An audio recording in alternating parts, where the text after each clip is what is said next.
Okay, so describing motion numerically, obviously that means with numbers, which is likely to be, anyway, it's just not with a graph. So if we need any extra help, we're going to go to lesson 1 of 1D kinematics chapter at this website. So I could either type in that whole web address, or I could probably Google lesson 1, 1D kinematics, physics classroom. This does not matter. So motion can be described using words, diagrams, numbers, equations, and graphs. And that's just random. Okay, position time information for a giant sea turtle, a cheetah, and the continent of North America are shown in the data tables below. We're going to assume that the motion is uniform. Uniform, what does that mean? Do you know? What if everybody wears a uniform to school? How do they all look? The same. The same! Boom, that's what it means. Okay, so uniform motion means it's like steady motion. And we're going to fill in the blanks and record the speed with units. And so first thing I'm going to do so I don't forget it is put the units for speed at the bottom. So my units are always, my equation is distance over time for speed. Distance is going to be position, and then time is here. So I'm going to have miles per hour here. Miles per hour. This one's my distance, my time. I'm going to have meters per second. And I'm going to have centimeters per year. And then, so we're going to fill in the missing numbers. How do we do that? There's several ways that we could do that. One is just looking for patterns. So this one increases by 1. This increases by 0.23. 0.23 plus 0.23 is 0.46. Let's double check. So if we add 0.23 again, we're going to get 0.68. And then we add 0.23 again. And we get what? We get 0.91. But sometimes that's a rounding issue with like whatever the actual equation is. So I feel like that's close enough to be confident in my answer. And then I'm going to add 0.23 again and plus 0.23 again. Or uniform motion, position time graph. If we think to those things, we know that the slope is speed.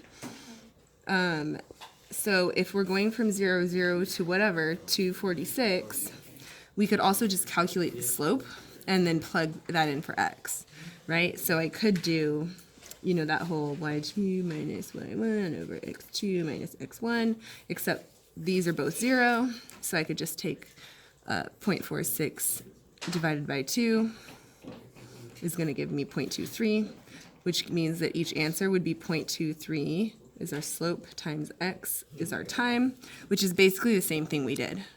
So 0.23 times 2 is 0.46. 0.23 times 3 is 0.68.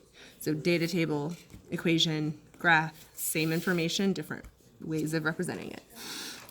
The reason we can make that assumption that there's a pattern is because it told us the motion is uniform. So here we're going to do the same thing. I'm going to assume that as long as we're increasing by the same amount of time here, the position will increase by the same amount of meters. So this would be 25, and then you would add another 12.5, etc. And then you're going to automatically have an answer check there based on this. And so it says to record the speed is going to be the slope. So in this one, the speed is going to be 0.23 miles per hour because we already calculated it for the slope. And then down here, we have 2 of these that are velocity time graphs. So let's look at that real quick. So we have a snail, a Honda Accord, and a falcon. And we're looking for the acceleration. And we're going to pay careful attention to column headings, as we always would. So acceleration. Interesting. Here's the thing. The snail is moving... They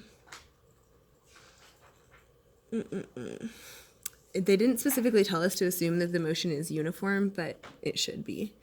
Anyway, 0 to 11, and then look, we have 444. So if I were going to write an equation of y equals 4x, or sorry, wait, y equals 11x, then that would work, because 1 as x times 11 is 11. 2 times 11 is 22, 33, 44, 55, and 66. So that's my equation there. If I have a position time graph, and I have a straight line going up like that, what does that tell me about my speed? My speed is the slope. So is it constant or changing? Changing?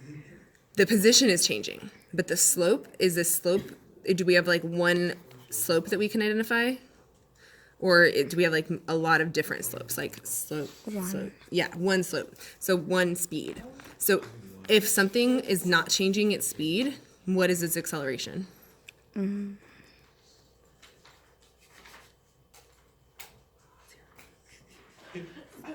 Zero. 0. Yeah. So our acceleration there is 0 feet per day per something. We don't have another one because it's 0, so there's no units for that one. Here we're going to do something similar. It's velocity, so it has a direction. That's what the e's are, but we can just ignore them. And for that one, to calculate the acceleration, if we had the graph, it's the same thing as the slope. So we can still do, this is going to be your x is always time, y is velocity. So you would do, like, pick a velocity value and pick an x value and calculate a slope, and that would give you your acceleration. And if you notice, let's say that we chose like 54 for that velocity and 60 for that velocity, and then we divided it by the amount, like 0.5 minus 0, which would be 0.5. That is exactly, that's the slope of that line. It's also acceleration equals v2 minus v1 over t, which is really just a slope equation.